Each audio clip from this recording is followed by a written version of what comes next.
Good evening, Professor. Returning from work, I take it? I commend you for working so late into the evening. All of my days at the Academy are enriching thanks to you. Try not to overtax yourself, all right? I'm concerned for your health. We wouldn't want you to wear yourself out. The goddess won't smite you if you rely on others for help, you know. Listen here, Professor. You might not like what I'm about to say. To be perfectly honest, I had my doubts when I first met you. At first, I thought you seemed too young to be a professor. It is unusual, you have to admit. Yet you seemed very composed and mature despite your age. You're strong-willed, encouraging, and you go to great lengths to ensure that everyone is cared for. But it almost feels like you're trying too hard to be a perfect role model for your students. If that's how you feel, then I can't disagree. But I think it's necessary to give yourself a break every now and again. The mind has a tendency to make mistakes when you've exhausted yourself. In my case, I still seem to make mistakes even when I'm wide awake. Oh, you know, I'm always mixing up the dates for drills or misplacing things. Just the other day, I forgot to put on my uniform and headed out to practice wearing only my... well, you can imagine how embarrassed I was. My mind can be so scattered sometimes. Anyway, where was I? Ah, that's right. What I'm trying to say is that you shouldn't push yourself too hard. If you do, you might end up in a pretty bad place. That reminds me, is there anything I can do to assist you, Professor? If it's all right with you, I'd like to help in any way I can.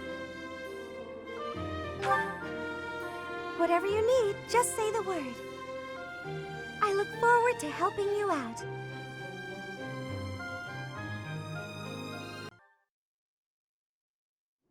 You there, youngster. Won't you listen to this old man's troubles? I was born and raised right here in this town. I spent my whole life here. My daughter lives in the Empire, and she sent me a letter to ask if I was keeping up with my daily worship. Well, hello there, Professor. Is this a friend of yours? Is that so? I was sure you two knew each other. Is there something we can do for you, good sir? Oh, what a lovely young lady. I was just telling this kind soul a story. Really? What's troubling you? Well, I was thinking of going to daily prayer, but my leg's been acting up and I can't walk properly. How terrible. That's no good at all. May I be of assistance? I'd be happy to lend a shoulder and escort you to the chapel. Would you? Oh, I'd be most grateful to you. Thank the goddess for sending this young lady to me today. We'll need your help too, Professor. Here, sir, take my arm. Splendid work, Professor. He really seemed to appreciate our assistance. Putting a smile on someone's face always seems to brighten up the day. Is something wrong? You're giving me a strange look.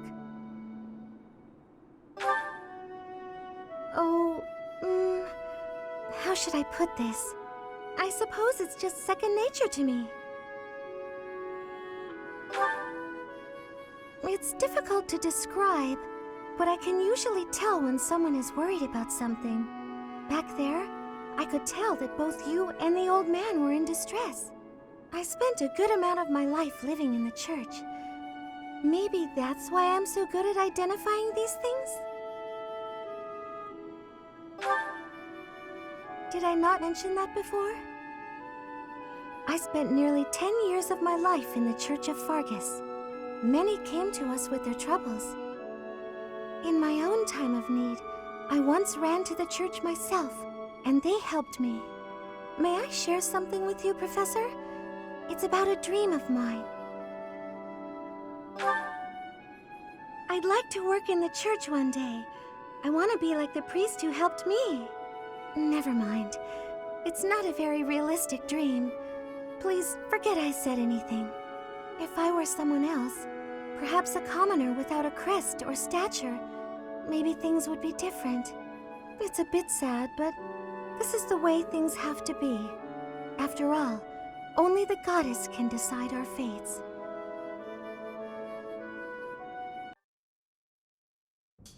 Do you have a moment, Professor? I need to speak with you. Thank you so much. This is what I wanted to address. This letter from my adoptive father just arrived. Oh, have I not mentioned him? He's the reason I first came to the Officers' Academy. He's also the one who dragged me from the church where I was living, just so he could use my crest. My crest does not yet belong to a house, so he plans to use it as leverage to marry into the nobility. He's a very greedy man who was a roving merchant before adopting me, but now he's in the capital. This letter says that he's finally arranged to marry me off to a wealthy noble. I know he's just thinking of himself, but can't he see that this isn't a priority when we're at war?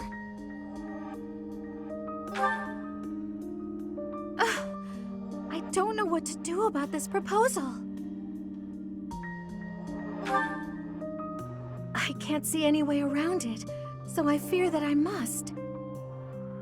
I just don't want to let go of the life that I've made for myself. I know it's not what my heart wants, but I don't have the strength to say no. I believe I've mentioned this before, but I want to work in service of the church. Well, I suppose it doesn't necessarily have to be the church, but I want to help those in need. If I were to marry a noble, I think it would be difficult to realize that dream. It's just, I've always allowed myself to follow the whims of those above me. I convinced myself that everything in life was at the will of the goddess. I was blind to reality. I believed it was her will to both pull me from the church and guide me to the Officers' Academy. The decision to enter this war was the first time I acted of my own free will. My adoptive father opposed this decision, but I somehow managed to convince him. Still, I couldn't free myself of him completely. This letter is proof of that. It's not that I'm scared of him, but there is something that worries me.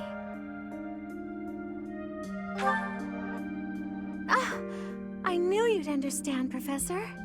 I've sat down to write a reply several times, but I can't muster up the courage or the words. I was hoping you could provide me with the encouragement I need.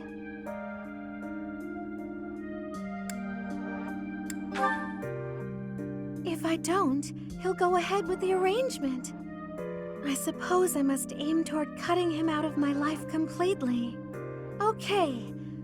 I think that may have been just the push I was looking for. I'll tell him the truth, that I found a life worth pursuing, and I must decline the proposal. Maybe I should tell him I've fallen for someone else.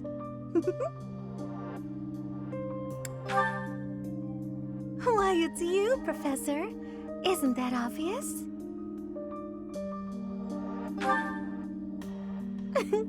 I'm just teasing. Now I'm off to write this letter and stand my ground. Thank you for your encouragement.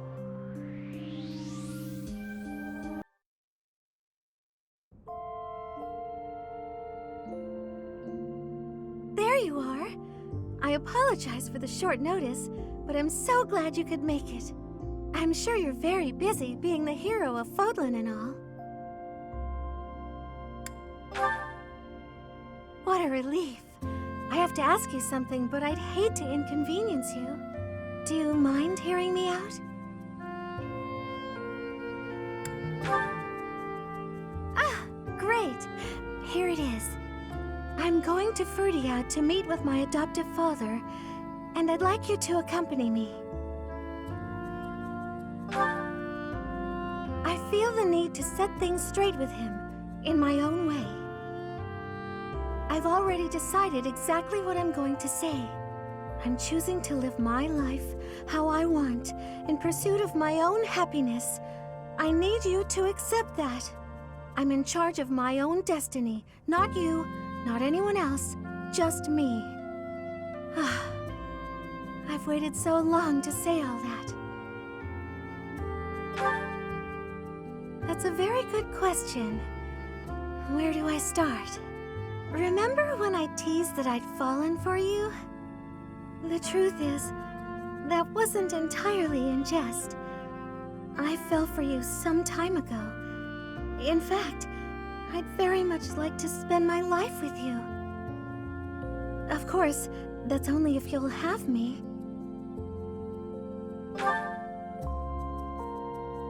Oh my goodness!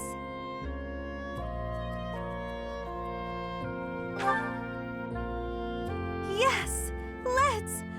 You've no idea what this means to me. This may be the happiest I've ever been. I'm so glad I could finally express my feelings.